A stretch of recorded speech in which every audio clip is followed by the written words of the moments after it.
am from Boston, Massachusetts. Maybe Connecticut people out here, kind of close. It's about as close as we get. Not a lot of Bostonians out here. Um, I grew up in, I'm an Italian American, right? So grandparents from Italy. I grew up in an Italian section of Boston, lots of good restaurants, Italian restaurants, of course. Do you think that all Italians are in the mafia? Who heard that? Do you believe that? All right, it's true. All right, it's true. Sorry. Okay. Well, it's not entirely true, but I did grow up in an inner city, you know, kind of a tough neighborhood, and there was gunplay. There were people that had guns, and even carried knives at some points, and so that was a part of how I grew up. And again, in Boston, it's a big city. We don't have backyards or front yards. We have playgrounds. Okay, so you know you have these big apartment buildings, and they keep going up a number of floors, and you could look out the window and see people playing down in the yard, and you know I grew up in the 70s, which you know is a whole different era, right? But it was a cool neighborhood. It was everybody kind of looked out for each other. So you know I'd be out there playing in the playground and you know, running around playing ball with my friends, and some little old lady would look out the window and say, "Boys, get home for supper, 5 o'clock." I'm like, okay. They'd lean out the window and kind of take care of other people's kids, you know? Which, as time went on, the neighborhood changed a little bit, and people don't do that as much. But the first point I wanted to talk about when talking about family is like neighborhood. Right? Our neighborhood can be a family. Our youth group, you know, our church group. It's not necessarily blood, but family happens when you look out for each other. You know? I mean, you can look out for your neighbor. Like that little old lady who just, like, she was right. You know, it's time to go home and have dinner. And they kind of looked out for one another. I brought a couple of clips that I wanted to show you, just some brief movie clips, and this first clip is from a movie called A Bronx Tale. Have any of you seen that movie? Pretty good movie. I realize it takes place in the Bronx, New York, and there's a couple of New Yorkers here. Great. So this neighborhood reminds me of the neighborhood I grew up in, because again we did have organized crime. There were mobsters in my neighborhood, right? But and people with flashy guns and nice suits, right? And it was a challenge for me as a kid to choose the right road and not the flashy road. And everyone in my generation, we had to make that choice. And I have, it's sad to say that some of my friends were killed at a young age because they got into the gangster lifestyle and got into drugs. So in the same regard, you know, I had a wonderful mom and dad that were always trying to teach me to do the right thing and make the hard choices. So it was fascinating when this movie came out, because it really, it was similar to what I grew up with. The lead character in this movie he's telling this story, looking back at his childhood, and he's grown up in this neighborhood in the Bronx, and there's the mafia, there's mobsters that he grew up with, and he's like idolizing them because they're so cool. And then one day he witnesses one of them shoot someone else. He witnesses a murder. And the rest of the movie revolves around, you know, what's he going to do? Is he going to do the right thing? And his dad is telling him, you know, live a good life. And the mobsters are telling him, you know, just, you know, what do you need with school and everything? Just, you know, carry a gun and get what you want. This particular scene that I'm going to ask them to show you is just a scene of him going to confession, which is kind of cool. And that was part of our neighborhood too. It was a big Catholic neighborhood. And this young man is actually, he's struggling because he's got a big sin that he has to confess. He witnessed a murder and lied about it, right? Now, I don't know if any of you have brought any big sins to confession, But what do you do when you have a really big sin and you got to bring it to confession? Maybe you try to hide it around some small sins. You ever try to do that? Kind of tuck it in the middle. Maybe the priest won't notice. Let's check this out here. I just love that scene. It's just a fun scene. Because I think we've all been there, maybe not witnessing a murder, but, you just want to kind of tuck the big sin in the middle and hide it from the priest. But, looking out for someone is also involves reminding them to go to confession or go to mass. That's another thing I would get in that neighborhood of mine. People told us, again, those little old ladies looking out for you.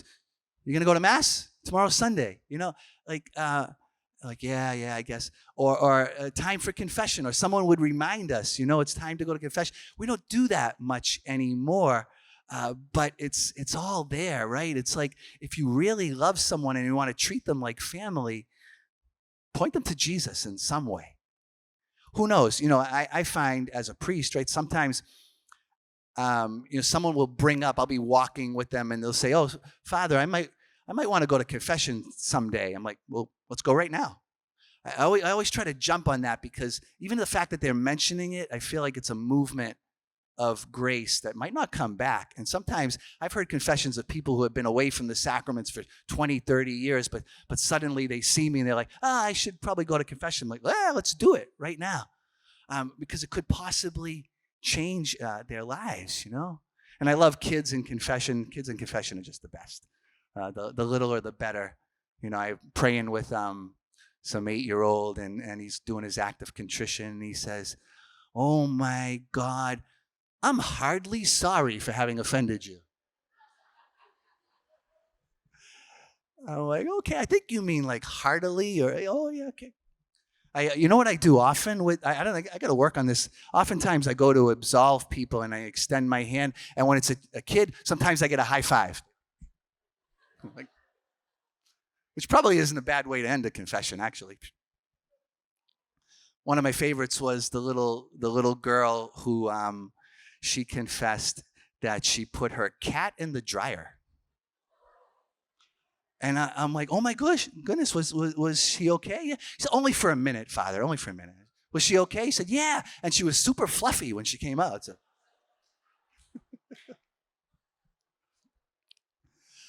So, looking out for each other can mean reminding each other about the sacraments, and going to Jesus, even in a neighborhood. It's what a youth group is all about. It's, sometimes there's good homeschool communities that look out for one another and point each other to Jesus.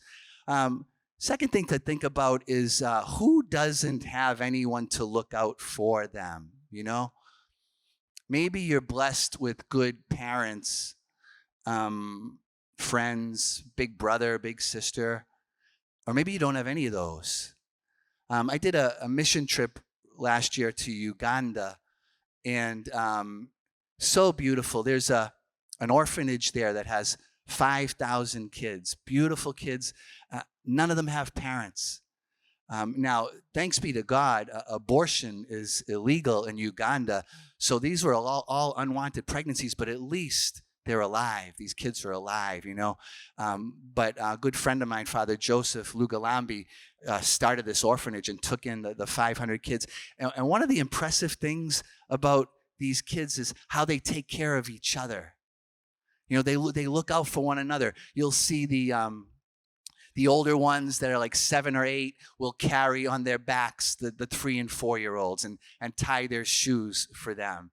And just watching that was so moving. I do have a little clip from my trip to Uganda that I wanted to show you. You can play. It's me trying to get a little game going with the kids. I didn't really understand their language, and they didn't understand mine. But here we are trying to play the make a face game. This guy in the end in the blue, he got it. He was making good faces. Make a face. And then we went off to the largest soccer game I've ever played. It was like 100 versus 100.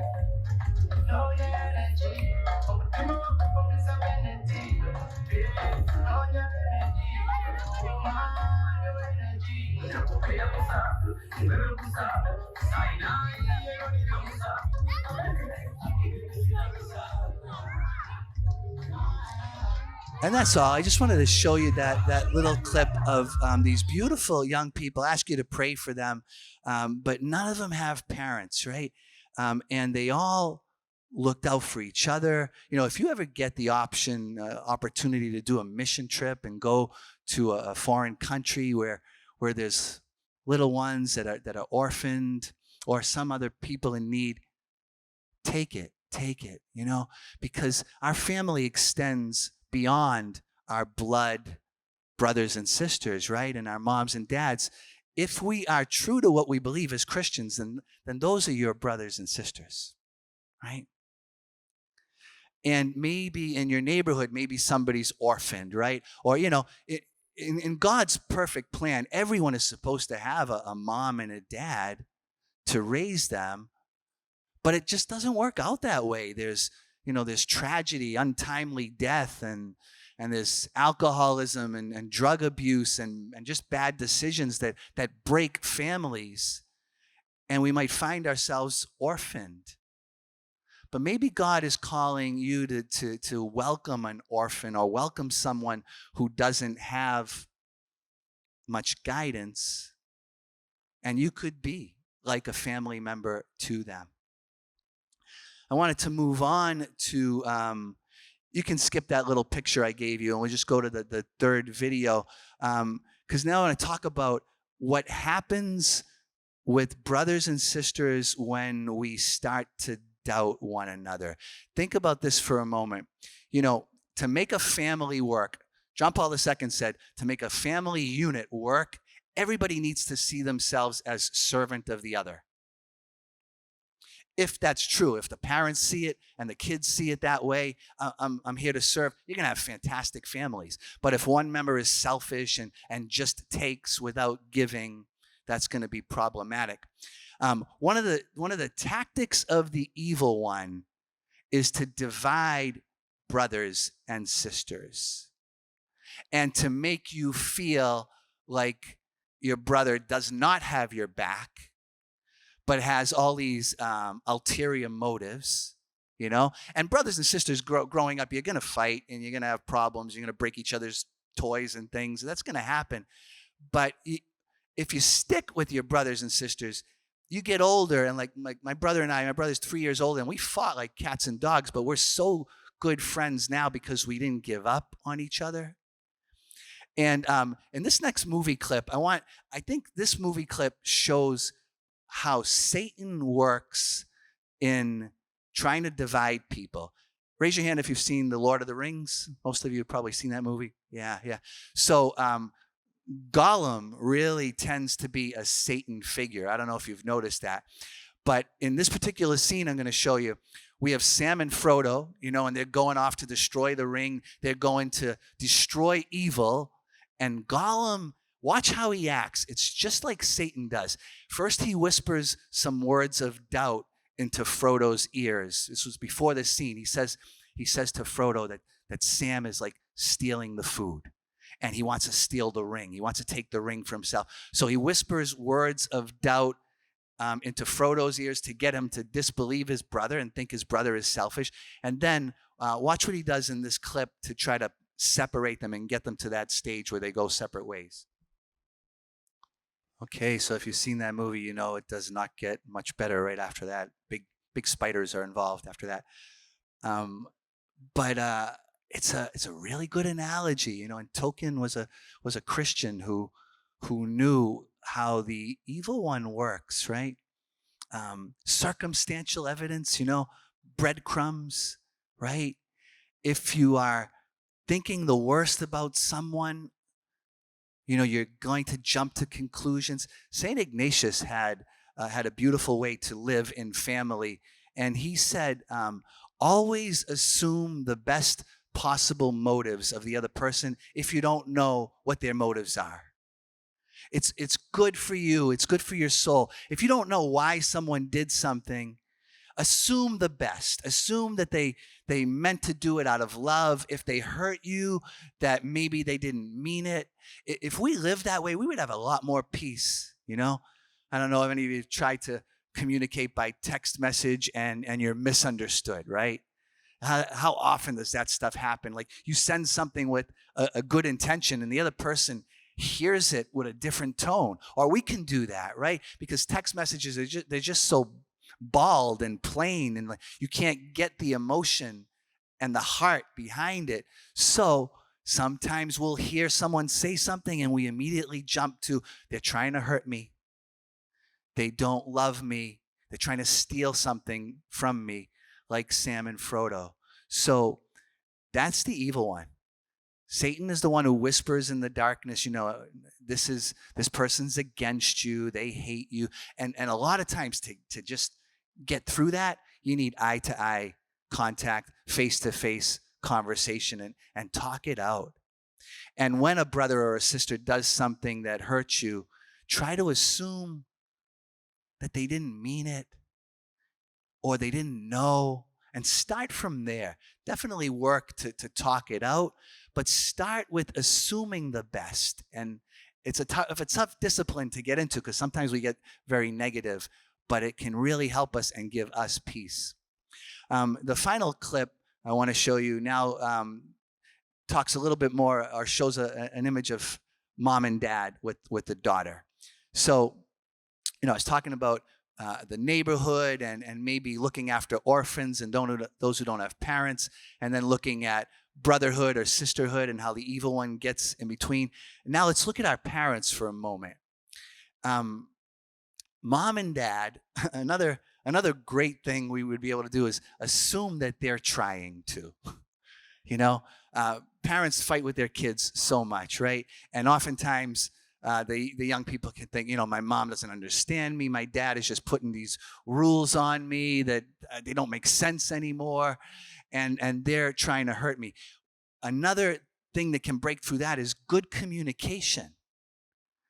And here's something to remember about your parents. They're imperfect too. And no one gave them the book with all the answers to parenting. And they're just trying to get through and raise a bunch of kids and make plenty of mistakes on the way. But usually they're trying. So in this final clip I want to show you, you may have seen the movie Inside Out. Have you seen that movie? Okay. So you know the idea that the premise of this movie is little Riley. We get inside her head and we get to see what's going on in her head. And in this particular moment, she's got these voices in her head. She's got sadness and anger and disgust. And she used to have joy, but joy got banished from here. So she and her parents moved to a new city. She lost her friends. She lost her hockey team. She's in a new school. She doesn't even like the pizza in the new city. She's hurting. And she feels alone. Her parents, too, are in a new city. And they're hurting. And they're alone, too. And what happens is they end up coming together in their aloneness and realizing they have one another. But let's check out this scene. We're going to get inside the mom's head and the dad's head, too, as they try to work this out. Oh, that's so awesome. I love that. In a comical way, right? It captures something, and this is another key to making our families work. There's the conversation we're having, and then there's the underlying conversation, right? So all the words they were sharing over the table, what was really being said, Riley was really saying, I'm scared, right? And mom and dad too were like, we're just trying. We don't know what to do. Sometimes to make a family work and to make any relationship work, you have to get to the unspoken words, like what's really going on. And that's, like I said, the movie ends with them just cuddling together and being scared together. And maybe that's all they needed. It wasn't about hockey and it wasn't about trash. It was about being frightened. And when they share that with each other, they came together as a family. Is Kelly around? Kelly, you here somewhere? You got a microphone? Come on, Kelly. Just to conclude, we don't have a whole lot of time left, but we did take some of your questions that were sent in on the app. And I don't know if you've seen any of them, Kelly. We just want to address a few of them. I'll address one and then turn you over to whatever one you want to address. There's a bunch. I'm sorry we can't do too much here, but there's a powerful question. Someone asked, when is it okay to leave and distance yourself from a toxic family for your mental health? That's a super powerful question, right? And certainly seems to me like the last step, if what's going on in your family, can it be dealt with? Is conversation going to help? Maybe you feel like your mom or your dad just don't listen to you. It might involve getting someone else to help. In even in marriage situations, sometimes you need a third party to kind of step in and hear both sides. So maybe that could happen. I think leaving your family, distancing yourself should really be like a last resort. Certainly not before you're 18, right? But you turn 18 and you become a young adult, and maybe with good spiritual direction and in counseling, you can journey and ask someone to help you discern how active to be in your family and how much to pull back. But I would say before you get there, try everything. Don't give up. Again, your mom and dad are just wounded people like we all are. Maybe if you try to look at what they're really going through. I don't know if any of you have ever tried to comfort a parent, It's always the other way around, but maybe your mom's upset one day and you put your arm around her and you say, "What's going on? How can I help?" That might do wonders to save a family rather than giving up. Just a little bit of a role reversal. And as John Paul II advised, see yourself as a servant of even your mom and dad. Do you want to address one? That was awesome. Someone asked the question, how do I have the conversation with my parents that I'm struggling? First of all, whoever asked this question, I think this is so important. So how do you have conversations with your parents that is about you, about what you're dealing with and what you're going through? I would say the first, honesty. Just be honest and be open with your parents. Spell out, like, why are you hurting? Why are you struggling? What are the things going on in your life? I think in any relationship, it involves honesty and self-awareness. So obviously, the person who asked this question is very self-aware. Like, you're going through something. You're going through something that's really tough. But being willing to sit down to your parents and explain, like, I'm struggling and this is why. Just having that good, honest communication with one another, I think, is huge. Thank you, Kelly. Another question that someone submitted says, how do you address a family that meets you with judgment or treats you poorly, makes fun of you for your faith, especially if you are a teenager that still lives with this family? That's a super hard situation to be in. But of course, the Christian answer and the Catholic answer is that puts you in good company, right? Who hasn't, in the history of our church, been ridiculed for their faith, right? If you look at all the martyrs and all the saints that we look up to and we hang their pictures on our walls, most of them, if not all of them, really suffered for their faith. Some within their own families didn't understand them. So the first thing I would say is, if anybody's persecuting you because of your faith, praise God. It means you're probably on the right path, But the second thing I would say to answer that question is pray for the conversion of your family and always try to respond in love. Again, Jesus, right, on the cross, the very people that were nailing him to the cross, he prayed that the Father would forgive them. They know not what they do. And I have seen powerful conversions. A longer story that I won't share with you in depth, but I was praying for a relative of mine for about 10 years and just worried about how she was going in the wrong direction, and she wanted nothing to do with the Catholic faith or with me, and she got sick. And then she called me and suddenly wanted to go to confession and turned her life around. And I look at that as those 10 years of praying for her absolutely mattered.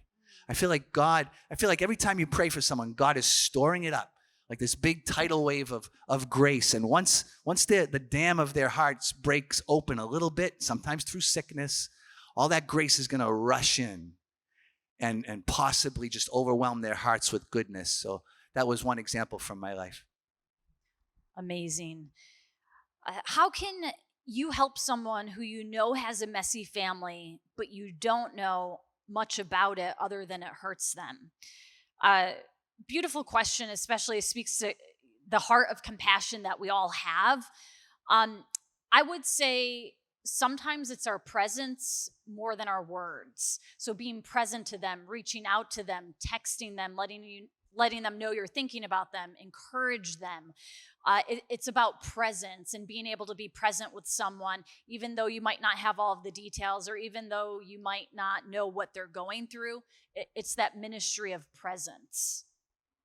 Thank you, Kelly. How do I not lose hope about family members' salvation who are not practicing Catholics? Also a great question. We know a few things in our faith.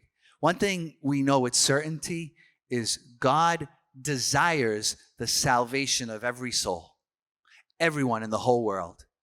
Jesus died for us all. Now, we don't all accept him, right? And we don't all follow him, but he wants the salvation of every soul. And, people have also asked me a similar question. Do you have to be Catholic to go to heaven? Of course, the answer is no. You don't have to be. But boy, it's a lot easier if you are, because we get confession and Eucharist, and we get our sins forgiven and the body of Christ making us stronger. So you don't have to be Catholic to go to heaven, but I do think it's a lot easier with the sacraments. And any of our family members that aren't, just pray for them and try to witness to a joyful Catholicism. If you live your faith with joy, it's going to be attractive to other people, and then they might want to know what makes you tick, and maybe out of the blue say, well, maybe I'll go to Mass with you. Can I come to Mass with you? You're like, you're happy. I'm not happy. Let me try your way. Do another one. And this question kind of hits on what Father just said. How do I help someone in my family who has drifted away from the faith? So we who live with faith have hope. We have joy. We have truth. And really, by the way we live our lives, it's radically different from the culture, from the world. It's countercultural. So recognizing the way we live our lives, pursuing holiness, chasing heaven, other people, like Father said, are going to be attracted to that, going to be attracted to our faith, going to be drawn to it because of that joy we live with. So I would say, first and foremost, it's about our actions, what we reflect, being people of integrity and people of virtue, and then slowly inviting someone, and of course, praying for them as well. Thank you.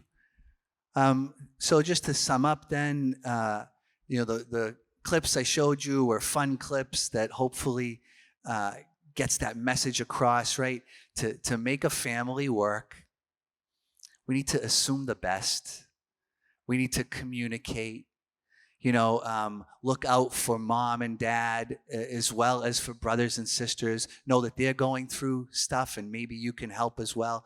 Who's the orphan in your neighborhood or your church group who doesn't have someone to love them, whether it's a literal orphan or someone who's just got a bad situation at home? Maybe you can reach out and be family members to them. But through it all, God is calling us to be part of his big family. So let's conclude with Squishy Dog and a prayer. In the name of the Father, Son, Holy Spirit, amen.